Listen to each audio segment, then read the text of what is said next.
Quels sont les principes du stoïcisme qui peuvent vous aider à vivre avec plus de contrôle, de sérénité et de profondeur?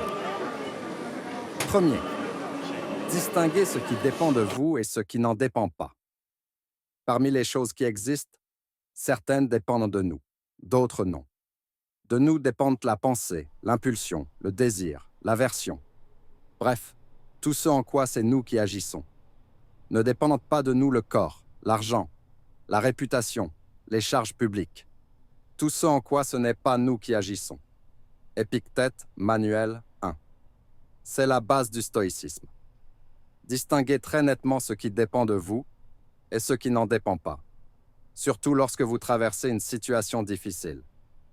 Ce qui dépend de vous, ce sont vos pensées, vos impulsions, vos désirs et vos aversions. Ce qui ne dépend pas de vous, c'est tout le reste.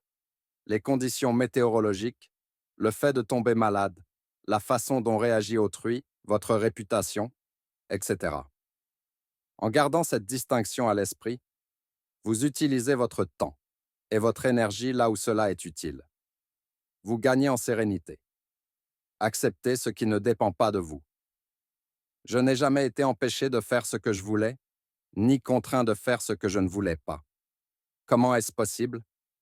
J'ai joint ma propension au Dieu. Il veut que j'aie de la fièvre, je le veux aussi.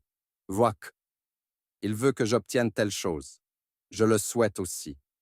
Il ne le veut pas. Je ne le souhaite pas. Épictète, Entretien 4, 1. Les choses qui ne dépendent pas de vous sont le résultat des lois naturelles, de la nature, du destin. Elles ne sont ni bonnes ni mauvaises en soi. Mais si vous croyez avoir du pouvoir sur ces choses-là, alors qu'elles sont indépendantes de votre volonté, votre croyance peut vous faire souffrir. Pour y remédier, le stoïcisme vous invite à les considérer comme des faits neutres et à comprendre leur nécessité dans le fonctionnement global de l'univers. Agissez avec la bonne intention. Un ami se tient au chevet d'un ami malade. Nous l'en louons. Il n'est là que pour l'héritage. C'est un vautour. Il attend un cadavre. Le même acte est honteux ou honorable. Tout dépend de la raison et de la manière de l'accomplir. Sénèque, Lettres à Lucilius, 15, 95, 42. Quelles sont vos motivations derrière une action? Agissez-vous par pur altruisme et pour la joie que cela vous procure, ou dans l'espoir d'un gain que vous auriez du mal à assumer publiquement?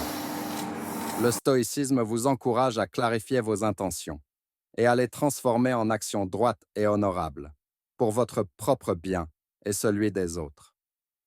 Quatrième, méditez sur la mort. Refuser de mourir, c'est ne pas avoir accepté de vivre. Nous avons reçu la vie à charge de mourir. La mort est le terme où l'on va. En avoir peur est donc une folie. On attend l'événement certain. C'est l'accident douteux qu'on appréhende. Sénèque, Lettres à Lucilius 4, 39. La mort est un sujet tabou pour de nombreuses personnes. Le stoïcisme vous invite à vous y confronter quotidiennement, dans le cadre de méditation sur la mort, Memento Mori. Quel est l'intérêt? Pensez régulièrement à votre propre mort et à celle des autres vous permet de moins craindre cet événement, de mieux apprécier l'instant présent, d'être reconnaissant de vos liens, du simple fait d'être en vie et éventuellement en bonne santé, et de vous libérer de certaines peurs. 5. Vivez ici et maintenant.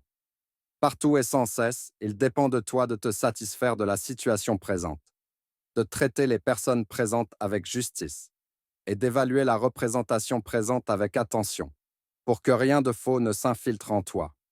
Marc Aurèle. Pensée 7. 54. Le passé suscite parfois des regrets et de la nostalgie. Le futur, de la crainte. Et nous n'avons aucun pouvoir sur ce qui est déjà passé et sur ce qui doit encore arriver. Le présent est le seul temps où nous pouvons agir. Que se passe-t-il maintenant? Devant moi. Qu'est-ce que je vois, entends, sens, goûte, ressens? Quelles sont mes pensées? Quelle est mon intention? Qu'est-ce que je veux faire? Vivre ici et maintenant, c'est regagner du pouvoir, de la confiance et de la sérénité. C'est aussi dépenser son énergie au bon endroit.